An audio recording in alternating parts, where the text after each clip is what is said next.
The godswood at Winterfell kept its own counsel. Snow feathered the dark boughs and gathered in the crooks of the roots, as if the old gods had set out quiet bowls and were catching winter in them. Jon stood before the heart tree with his hands shoved beneath his cloak and the cold creeping up into his sleeves. A familiar ache he had made into an ally. He breathed and watched his breath thread the still air. He did not pray aloud. Words were not needed to unburden things that had never been given a name. Bootfalls crunched over crusted snow behind him. Maester Luwin's gray felt hat appeared around a trunk, and then the man himself. A smear of stoop and wool and the thin clink of chain links against chain links. "My lord," the maester said softly, for all that he never called Jon that. "Lord Stark asks for you in his solar." Jon touched the red face of the weirwood with his gloved fingers. The tree felt colder than the snow, as if the chill lived in the wood and the snow only borrowed it. "I'll come." He followed the maester out of the hush of the trees, through courtyards half buried in walls that made the wind sound like a thing pacing and plodding. The closer they came to the keep, the more the air smelled like smoke and stewed onions and leather and wet dogs. Somewhere Robb's laughter rang out and cut off, as if a hand had been clapped over it. A door opened. Warmth slapped his cheeks. He shed his cloak and left damp prints on the stone floor. Ned Stark was at the table beneath the arrow-slit window, the day's letters arrayed as if a scribe had attempted order and given up. A golden seal sat broken beside his hand, wax stabbed by a signet shaped like a rose. Jon stood and waited. He had learned long ago that Lord Stark could be silent for a very long time, and that he always broke silence with something weighty enough to crush the smaller things that dared idle between them. Ned ran a thumb along the edge of the parchment. Gaze not on Jon, but on what lived within himself and would not be quieted. "You were in the godswood." Yes, my lord. You pray there often." Jon did not think it a question. He nodded. "It is quiet. It belongs to us." Ned's mouth twitched in a way that was not a smile. "Winterfell belongs to you as well, in all the ways that matter." His eyes lifted. "I have had a letter, Jon, from the Reach." He gestured at the golden wax, and Jon understood. A rose, the Tyrells. Summer lands where the air smelled of flowers instead of old snow. He waited for the explanation that would turn such distance into a matter for Winterfell. "They would have you," Ned said, still not smiling. "Lord Mace Tyrell asks that you be fostered at Highgarden, to finish your training under the eyes of Ser Garland and Ser Loras. He speaks of courtesy and culture. He says a boy raised among winter might profit by a season in summer before he chooses his life's path."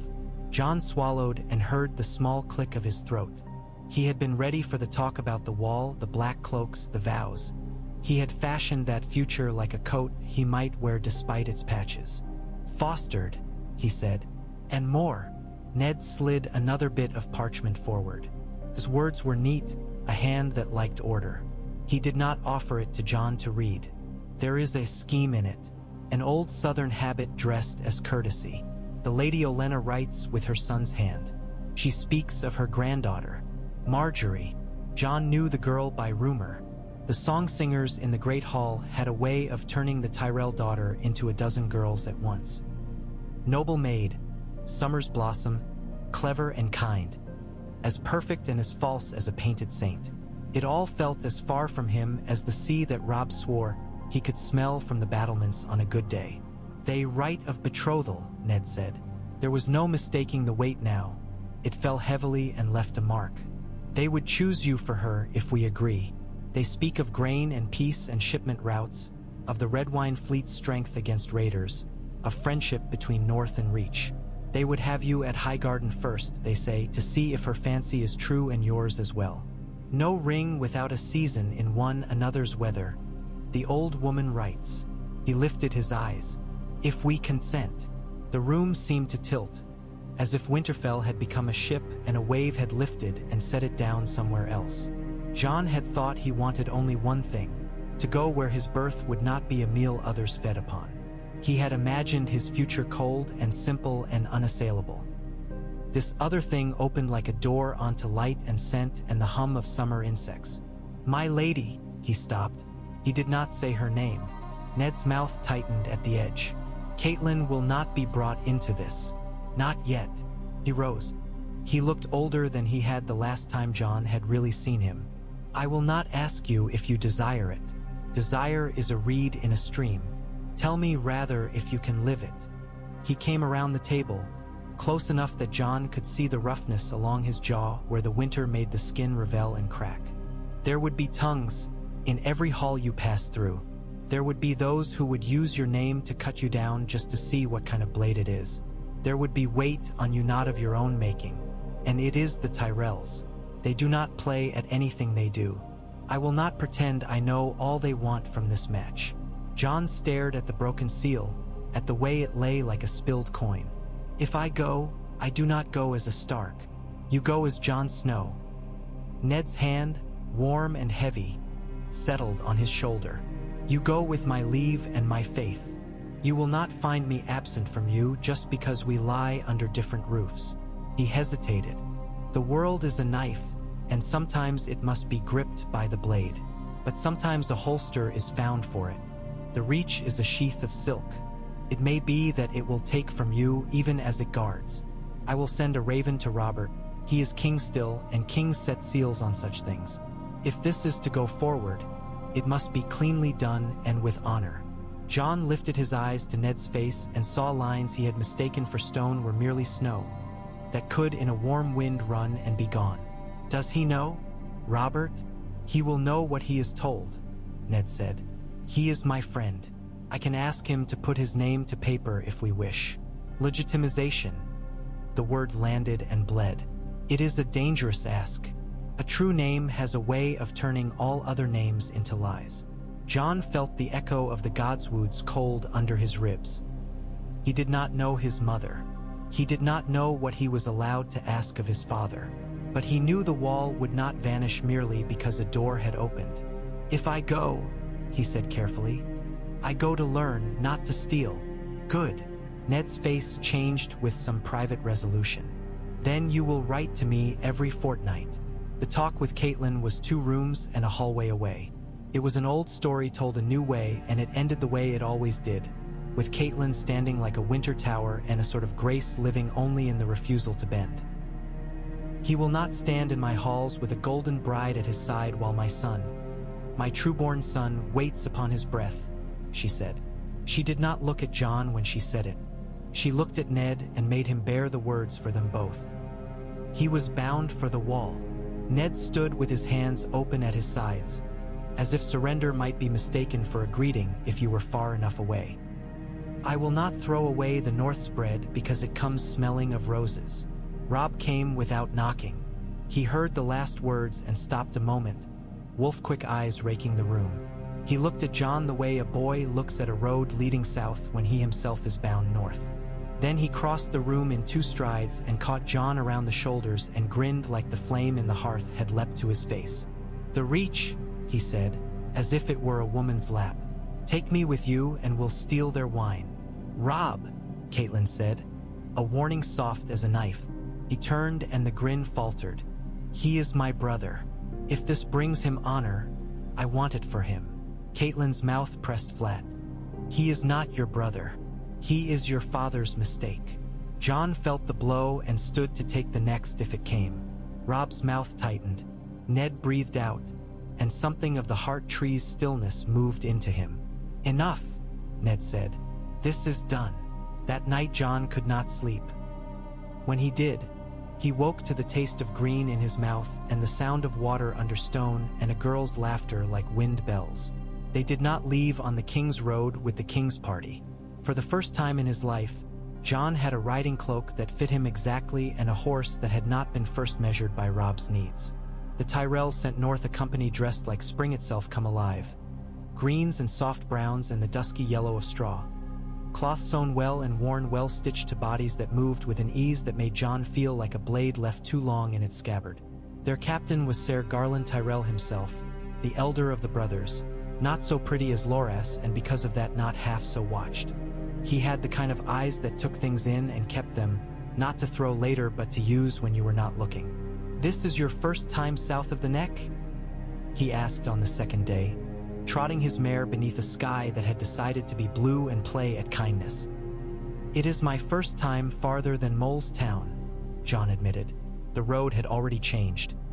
Patches of grass showing through at the edges, the air softening as if someone had warmed their hands over it.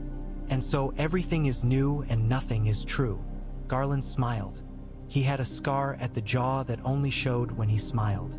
"You will find there are 100 truths on a summer road. Choose the ones that do not rot in a day." Jon nodded and kept his seat. He learned then that his seat could be improved, that there were better ways to hold his knees and looser ways to hold his shoulders, that he had been taught to sit a saddle like a Northman, reliable and grim, and that in the South even men on horses looked like they might be going to a feast. If he had thought the neck would be a mark on the ground to step over like a border on a map, he learned otherwise. It was a long breadth of land going from one kind of air to another, and by the time the trees thinned and the grasses grew thick and the sky opened like a sword belt let out one notch, his skin had done an odd thing. It had loosened. He had never known that skin could be too tight until then. They crossed the Mander where it was a broad green ribbon writhing, barges drifting downstream with hogs and wool and barrels of something that smelled like happiness. The bridge was old and made the way old things in the South were made, with taste and time. Highgarden stood beyond, not a castle so much as an idea of one. Terraces stepped like a giant's hand, pressing the hill down and making it fit for gardens. Walls covered in ivy that did not seem intent on hiding the stone so much as clothing it.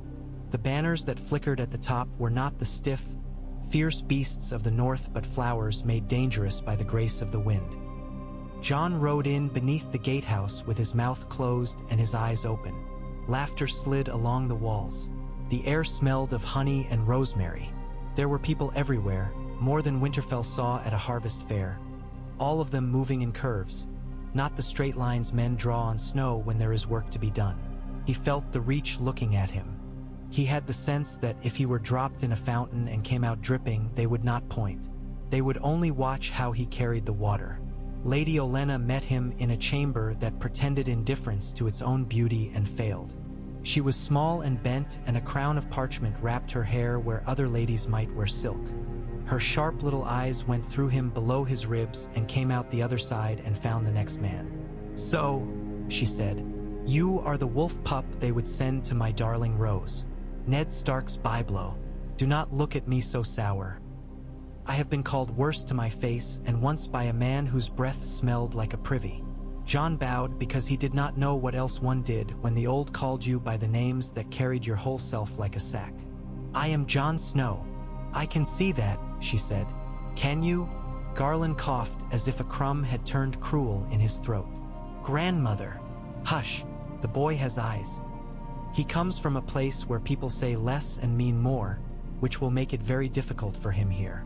Her little gaze rested on Jon. "Do not worry. I will teach you to be plainly cunning. It was my wife's art long before it was my son's habit." She twitched a corner of her mouth. "You will be given a chamber. You will be taught by men who know the weight of steel and the way words can weigh more. You will be shown how to dance badly without stepping on a lady's gown. And you will be brought to the garden tomorrow to meet my granddaughter. She is a good girl who has been told she is good all her life. It has not spoiled her the way it ought to, which is either fortune or proof that there are miracles. You will not try to impress her. Do you hear me? You will tell her what winter smells like and how long a wolf's fur is when it lies flat. That should do."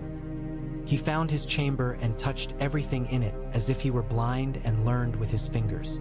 The window overlooked a lower terrace where water fell in sheets thin as silk and broke on a basin shaped like a lily. Beyond, the Mander shone like a blade left on the grass. The bed was soft and did not creak when he sat on it. The hearth smelled of strange wood, not the resinous bite of pine. He thought of the wall, not even begun by him now, and of black cloaks hung on pegs in cold rooms. He thought of Ned's hand on his shoulder and Robb's grin, and of Arya's fierce hug that had left his ribs aching with her insistence that he write to her and teach her the names of every flower he saw because, as she said, she would never forgive herself if she missed a useful one that might be good for poison. He slept and woke and did not know where he was for a breath. The bed held him as if it meant to introduce itself. The garden smelled like the color green had decided to become a breath. Margaery Tyrell stood beneath a plum tree and was laughing. The sound made Jon think of springs loosening in wood. She turned her head when he drew near, and the laughter stayed in her eyes, as if she had hidden it there while she thought about something else. "That will be him," she said to the girl at her elbow. Her gown was a green that somewhere had met blue and made a promise with it. She wore no jewels. Her hair was gathered loosely, as if it were a river kept lazily within its banks. "Jon Snow," Garland said. "My sister." Margaery curtsied, graceful as a habit, not a performance. "We do not have snow," she said. "You must forgive us. We make do with blossoms." She pointed at the plum tree. "When the wind takes them, the petals fall like snow, I'm told. I stood here the first time it happened and pretended I understood winter. I expect that is as foolish as you pretending to understand roses." "I would not dare pretend," Jon said. It came too quickly and made him flush, but she smiled at the earnestness of it, and he found that he did not mind being seen as earnest. "Good," she said. "Tell me then about the Godswood. Lady Olenna says you are often there. Does it speak to you? I do not mean whisper. Everyone in the South whispers, and it is tiresome. I mean, does it say anything when you are quiet enough to hear it?" He thought a moment. "It says that not everything needs to be said to be true. The leaves say it when they move. The snow says it when it doesn't." Her face sobered, and then light brightened it again, swift as a bird. "That is the cleverest thing anyone has said to me all week." And Sir Willis Rowan recited a history of septons who wore their hair long as a hedge. The girl beside her hid a smile behind her hand. "That was not clever, my lady, that was long. I will not argue it." Margaery's gaze returned to Jon. "You must walk with me and tell me about distant honest things. We are overrun with present polite ones." They walked. He spoke of winter as if it were not the enemy southern songs made of it, but an old neighbor who borrowed flour and returned it as bread. He spoke of the way a wolf's shoulder moved under fur, of the warmth of their breath in the night, and the way they knew their names without ever hearing them said. She listened as if he were not a boy but a poet who cut words thin enough to fall upon the air like a lace of snow. When she laughed, he felt as if he had done something both impossible and small, like balancing a coin on its edge and leaving it there to see who would knock it down. Training in Highgarden's yard was a different beast than in Winterfell's. Men watched you and did not speak, and your body told them things you had not meant to confess. Ser Loras arrived in a flood of silk and sunlight on the third day and smiled the smile that made innocent boys feel like they had just been cheated in a game they had thought they played well. "So this is the wolf," he said, circling Jon slowly, eyeing the spread of his feet. "You stand as if your ground belongs to you. That is good. It does not. Not here. Here your ground is mine until you wrestle it back." He fought Garland first because Garland taught. His blade met Jon's as a teacher meets a question he likes, firmly, with more kindness than he lets you see. Loras came after, swift as a gull, sharp as light. Jon learned that in the South you made a lie of the obvious. A low feint meant the blade would rise. A high guard meant a cut at the knee. A smile meant a hit to the ribs. He liked Garland, though, because under everything the man respected straight lines. "Do not let us dance you out of yourself," Garland said one night when the air lay soft on the stone and the fountain made the sort of music you would not boast about but would miss if it stopped. "We are very good at that here. You have a true edge. The point is not to blunt it so that it passes for charm." Jon did not know if he was being warned against the South or Margaery. Felt like both, which made it honest. Lady Olenna set a feast under lanterns that drank the moon and returned it softened. She set Margaery at one end and a dozen suitors at the other, each with a title and a manner and a banner that dated back to a time when men had spare time to embroider banners. The food came in courses like stories, each one trying to be more interesting than the last. And wine came from the arbor that made men likelier to say what they meant and to think they had said what they ought. After, when the dishes had been carried away and the air smelled of the ghosts of cinnamon and roasted fat and river fish, Margaery rose. She held in her hand a slender white rose cut that afternoon. Highgarden went still in the way a field goes still when the wind is deciding which way it loves you. My lady grandmother says I am to be wise, she said, with a glance at the old woman who sipped her wine as if it had not been set on the table for her but had somehow arrived there out of fear. Wisdom is a difficult gown to wear. It fits no one at first, and we all tug at it until it sits wrong and someone says it suits us. I have been told where I must lay my hand. I will not pretend I have chosen the place unaided. But a choice is a choice, even if the wind nudges your elbow. She looked down the length of the tables, over young men flushed and old men pretending not to hope, over green and gold and badges shaped like oak leaves and apples in the sun. Her eyes found John and did not move away. Highgarden chooses a winter to warm its summer, she said simply. She walked to John and gave him the white rose. It was the softest thing he had ever held. And the hall, which had gone still in a polite way, went still in a different way then, a way that felt like something important had revealed itself without asking permission, like a hawk that had come unhooded.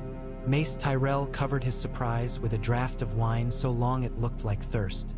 Loras raised his brows and then laughed, and the laugh was a sword he had named long ago. Garland's steady mouth slanted into something that might have been relief. Randall Tarley appeared to grow another jaw so his disdain might have somewhere to sit and be comfortable. An interesting choice, Tarley said later, when the lanterns were burning lower and the night had set its teeth in the edges of the garden. A bastard for a girl who could wear a crown and make it look like a garland. Lord Randall, Margaery said sweetly. You speak as if crowns were not sometimes garlands themselves, woven and unwoven on the heads of those who do not deserve them. Olenna smiled into her cup. He is Ned Stark's boy, she said to those with ears. He will do, and if he does not, he will be taught until he does. Would there be letters? There were letters. Ravens left Highgarden like black thoughts made honorable by wings. One went to King's Landing, where it arrived to a small council that made a great noise. One went to Winterfell, where Catelyn stood very straight and did not look left or right as if she might see a shadow looking back. One went to Riverrun, where the Tullis had learned in the last months that rivers could run red without blushing. Lord Wyman Manderly wrote back so quickly that the ink on his letter tried to flake from haste. Bread for winter, he wrote, and oaths for bread. The Merman's Court knows its debts and keeps its knives. Eddard Stark wrote as well. His letters for John were the text of a man trying to lay a road over uncertain ground and hoping it would be there when the wheels came.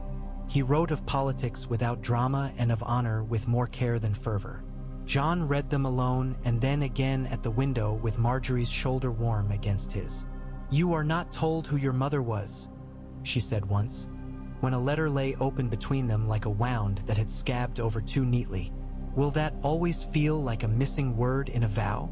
He had learned by then that with her you could say the thing you thought you could not. It is a word, he said, not the only one. Sometimes it is quieter. Sometimes it shouts. I do not know. Then we will leave space in our vows where it belongs, she answered. Space is not a sin. He received news like knives. The king dead of a boar, the hand arrested. The city turned inward like an infected wound and the Lannisters drawing their fine gloves over their claws. Margaery came to him in a corridor and took his hands and held them as if their silence had to be steadied. He learned then that you could love without knowing it and only discover it in the moments when the world seemed intent on making you foolish for it. War then, Garland said, when the northern banners rose and the direwolf ran through the riverlands. And us, Olenna said, will not marry Margaery to a boy king who thinks cruelty is a sport. Us will not hand our army to the least legal of the legal claimants because my son thinks antlers suit his face. Us will bake bread. She flicked a hand. Send to Lord Redwine. The fleet will not sit admiring itself in harbor while boys strut themselves into early graves. We will escort grain north to White Harbor.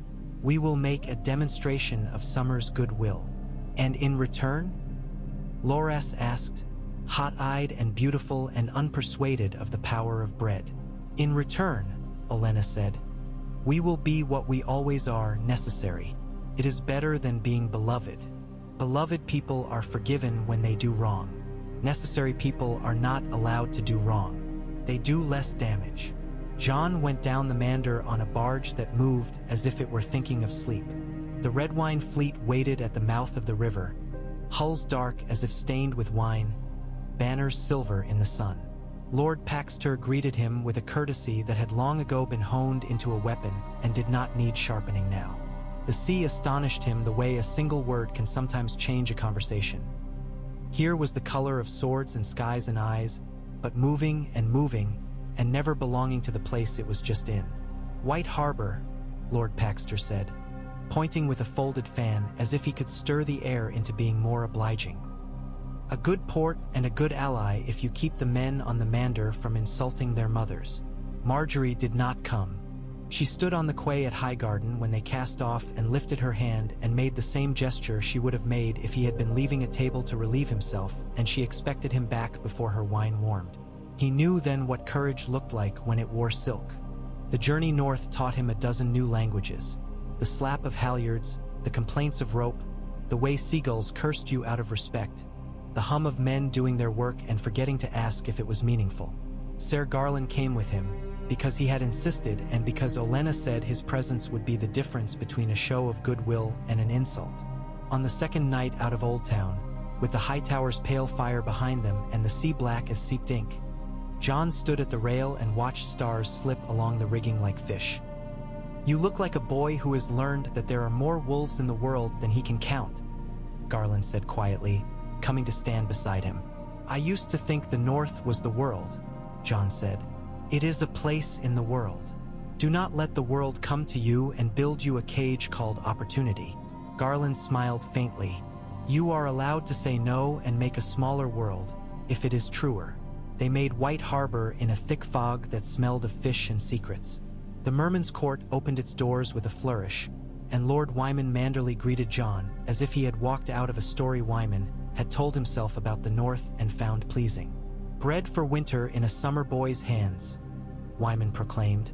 His voice amassed with great sails of courtesy hung upon it. "You are welcome, Jon Snow. You look like your father when he has been argued with for an hour and has decided to be gentle about it anyway." Jon had not expected to be seen, and the seeing unnerved him. He offered what he had brought: barges of grain and casks of oil and cloth and salt, and such a glut of flour that the bakers of White Harbor blessed him and put his name in the dip of their hand when they needed dough. Wyman poured arbor gold and licked his lips like a man who loved more than one thing.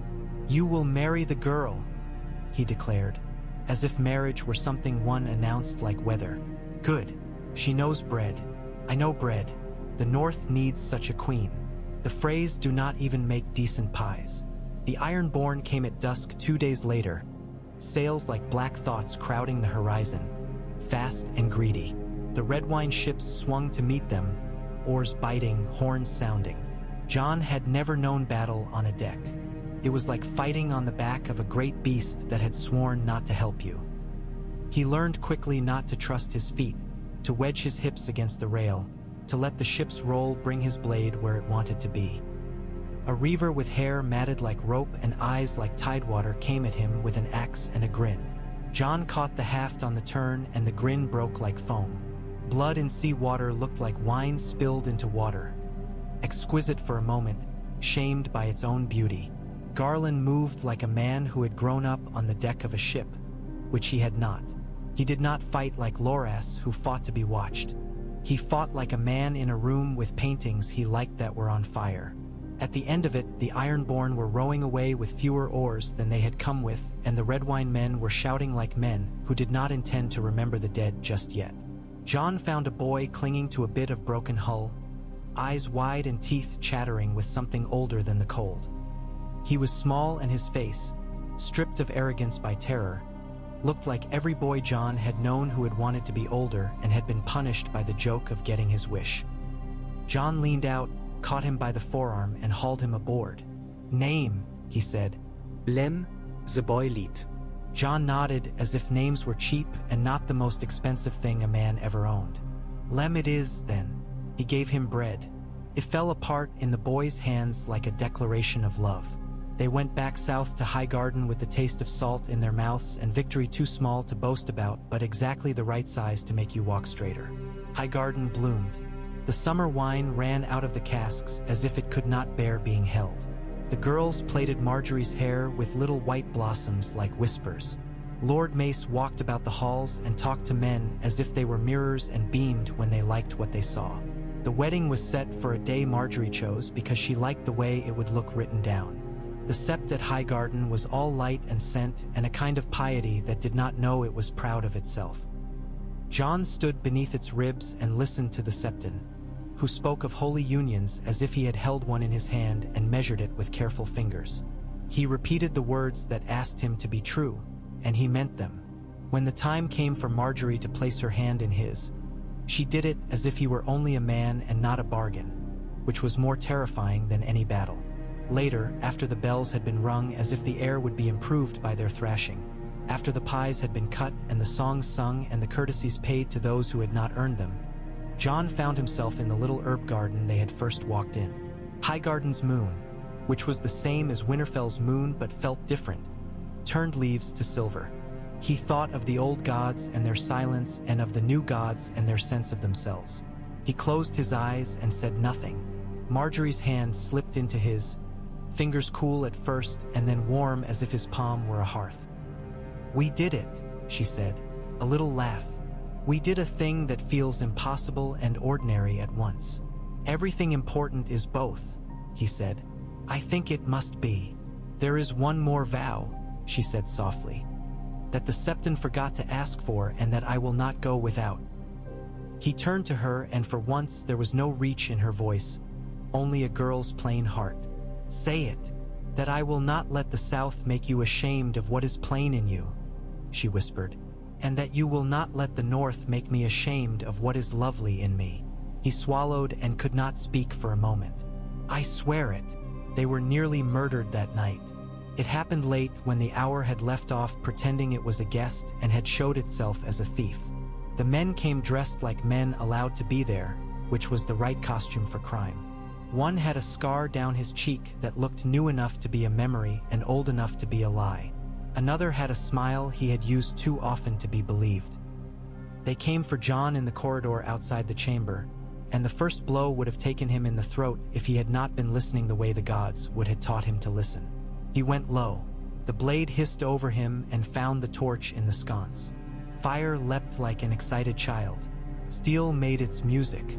Loras arrived out of nowhere, sword in his hand, hair down as if he had been asleep or making love, and grinned that battle grin that reminded you that the world was not kind and that some men were. Garland came out of the dark like a promise kept. The men who had come to kill died noisily, because quiet deaths were rare in the Reach. Even failure had a flourish. Margaery, in her nightgown, hair unbound, barefoot, held a candlestick like a queen who has decided to be her own guard. She watched the last man fall, and then she did not swoon because she was not that sort of girl. She looked at Jon. The way he held himself, the cut on his cheek, the steadiness which had come into him somewhere between the Mander and this hall, and she nodded, as if something she had wagered on had spoken back to her. Later, Olenna sat over their bodies and picked at the hem of her sleeve as if inspecting sewing. "Cersei, perhaps," she said. "She likes to clean messes with blood. Or Littlefinger. He cleans with other people's hands. Or, daring thought, someone who has not yet made himself known and is even more interesting than those we have already grown bored of. In any case, point is made. We have chosen an enemy by choosing a match. That is as it should be." After the wedding there were parleyings that felt like farce and some that cut clean. Great Jon Umber came south because nobody told him not to and roared in the halls until the banqueting table remembered it had been a tree once and grew roots and clung to the floor. Meage Mormont came and kissed Margaery on both cheeks and called her girl and then daughter and then queen, and gave her a knife and told her to keep it under the bed. Wyman Manderly came again and recited a list of ships and sums and sacks of grain as if each were a bead on a rosary. When he had finished counting, he patted his belly and declared that he had grown thinner and thus more virtuous and would therefore have seconds. Robb did not come. He sent a raven that carried a letter so heavy with what it could not say that it might as well have been a stone.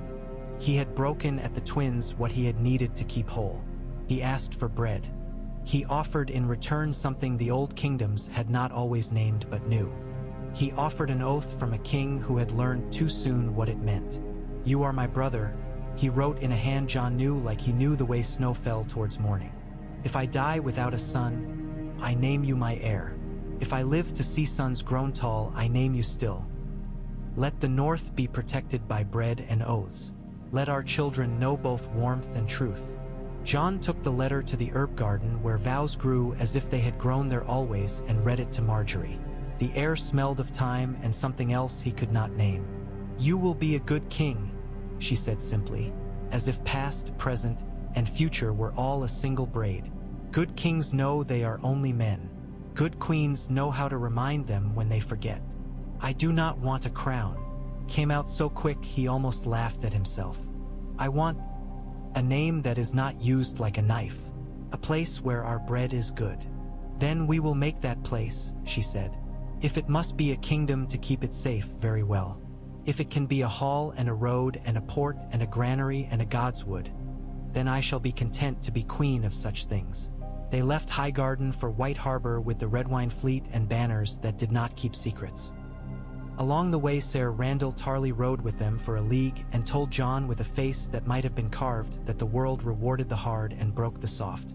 "Then let us be hard where it matters and soft where it makes hardness bearable," Margaery said, and Tarly actually blinked, which was the only sign the man had a soul left to speak to.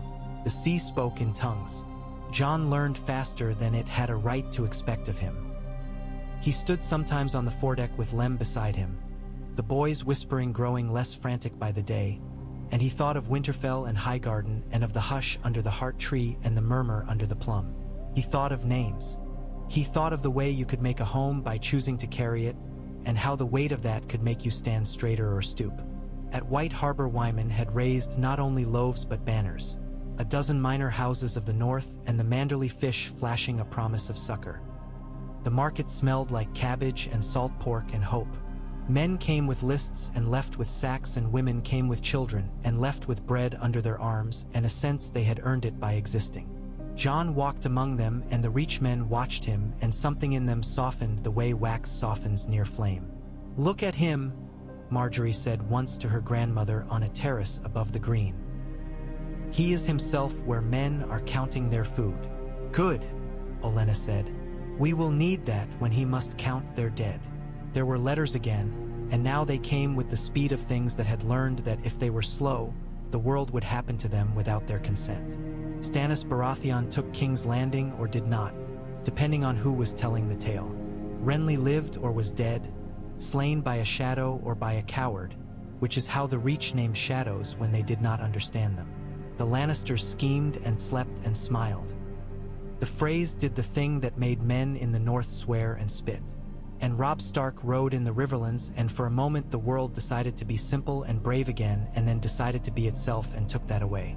Jon stood on a quay at White Harbor after the second convoy had been unloaded and thought about the way sorrow could fold itself away like a soldier's cloak.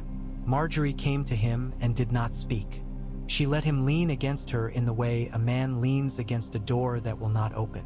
When at last he straightened, he said in a voice that seemed not to belong to him, "Then it will be us. We will carry the North on bread and oaths and hard hands and tenderness." "And knives," said Margaery quietly, "without romance. We will carry it on knives used carefully. We will plant a godswood if we must in the courtyard of whatever house will let us, and the old gods will learn the smell of rosemary and we will learn theirs. We will teach the Reach to sit quiet sometimes, and the North to dance now and then, and we will teach ourselves to do both."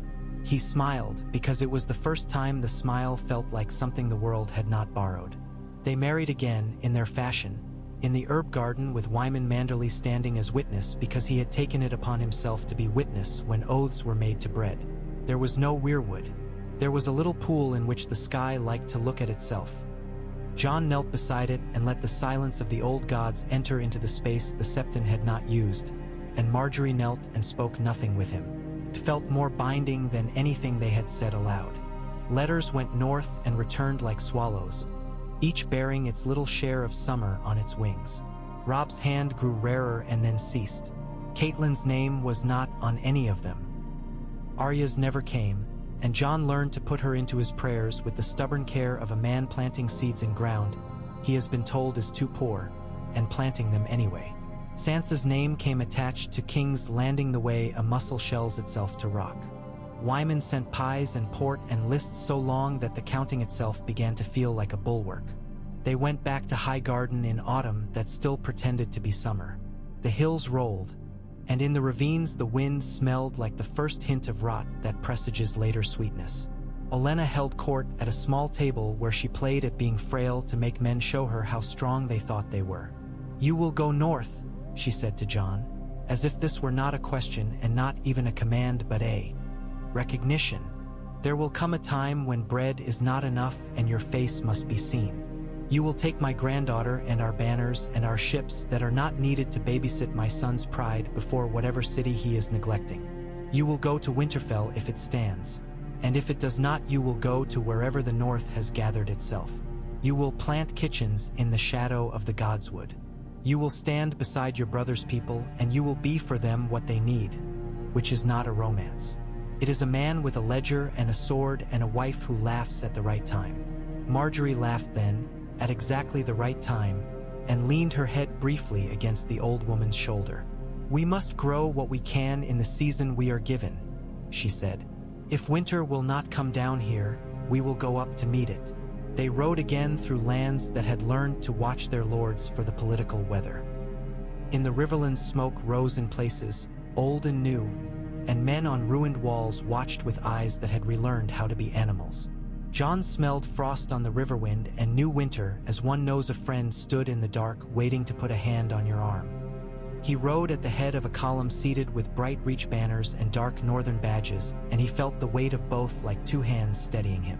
They reached White Harbor under a sky the color of steel left out in the snow. Wyman had built storehouses in the weeks since, and barns like fattened beasts. Men and women gathered to watch as carts were loaded for inland journeying and ships refitted to weather heavier seas. A singer in the market attempted a song about a rose and a wolf that made Jon blush and Margaery hide her smile in the curve of her wrist. "Let them sing," she murmured. "If half the songs about love and bread and honor are lies, the other half teach us where to go stand when the world howls." When word came of the twins, it came as if it had been dropped from a height and had shattered on the ground. Jon felt the shrapnel of it in his blood. He went to the pier and watched the tide and did not move for a long while. After, he met with Wyman and with Meage Mormont and with men whose faces he would carry with him longer than their names. "The North is leaderless, but not without its head," Meage said. "We do not cut off the head when a king falls. We grow another, or we grow a dozen and let them shout at each other until the loudest learns to be wise." "Snow is in your name," Wyman said, and his eyes were narrow and kind. "But Stark sits in your bones. I am too old to kneel without a decent excuse. You will give me one. Bread and oaths. You have already begun." Jon stood. "We are not ready to name kings or speak of crowns," he said. "We name roads, the one out of this famine. We name halls, the ones where we will lay our dead and then our plans. We name bread, the loaves that need baking. We build what a crown would claim later if we let it." Margaery watched him and thought he had grown taller. He went into the city among men with pitchforks and women with hungry children, and he did not carry himself like a lord. He carried himself like a baker with flour on his hands and a list inside his head. And men who had learned to distrust lords did not distrust bakers. That winter they sent caravans of flour and salt pork and casks of oil to Deepwood Motte and to Barrowton and to Serwyn and to Winterfell's smoking bones, where men who called themselves kings in the north in whispers set their cups down and listened to quieter words. They built ovens, simple brick things that stood like promises. They moved men like pieces on a board, not to war but to work. They dug a godswood out of frozen ground behind a hall in White Harbor and planted there a handful of saplings that had no right to live and lived anyway, because Wyman had bribed 3 different orders of men to bring them at great risk, and Jon stood by while Margaery watered them with melted snow with her own hands. He did not name them because trees do not like being named more than once. Letters came from the south and the east and from places the map had decided were too proud to admit existed. Letters that offered alliances and demanded favors and offered to buy what could not be sold. Olenna wrote 3 lines that skewered 3 men and 1 woman and then fell silent as if she had decided all further skewering could be accomplished by memory. Loras wrote occasionally and always began with a jest before allowing in a grief the size of a hall. Garland wrote often and told truths like coins paid exactly, no more and no less. Caitlin wrote never. Jon did not stop waiting for Arya.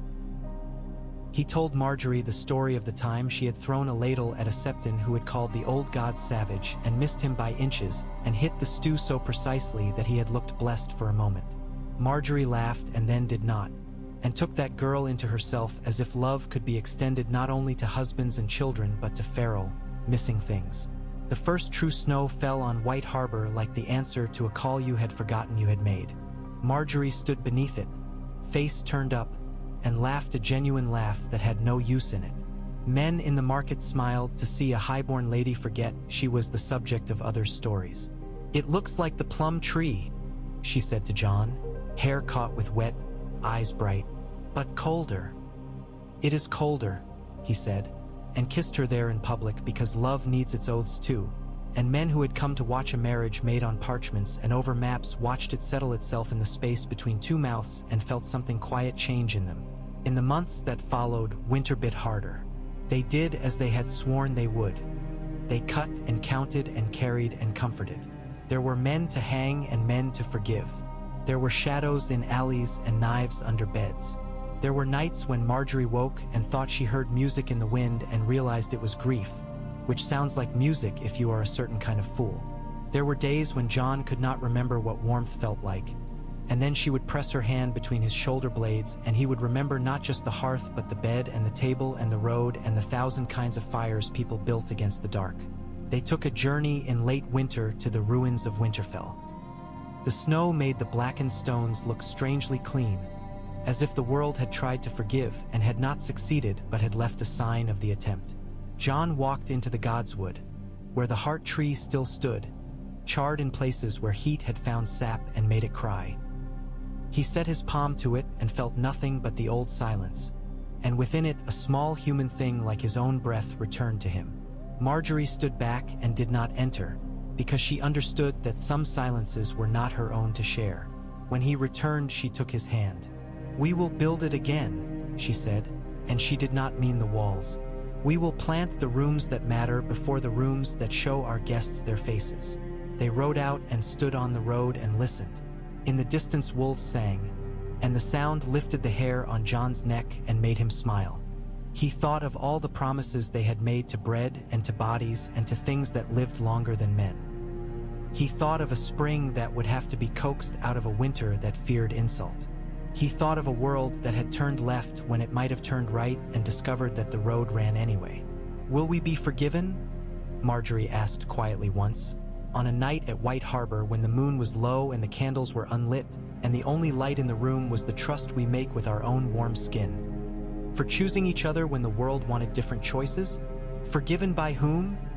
He asked back, surprised he meant the question. "By the old," she said. "By the new. By history, which is thin-skinned and vain and grows angry when it is not consulted."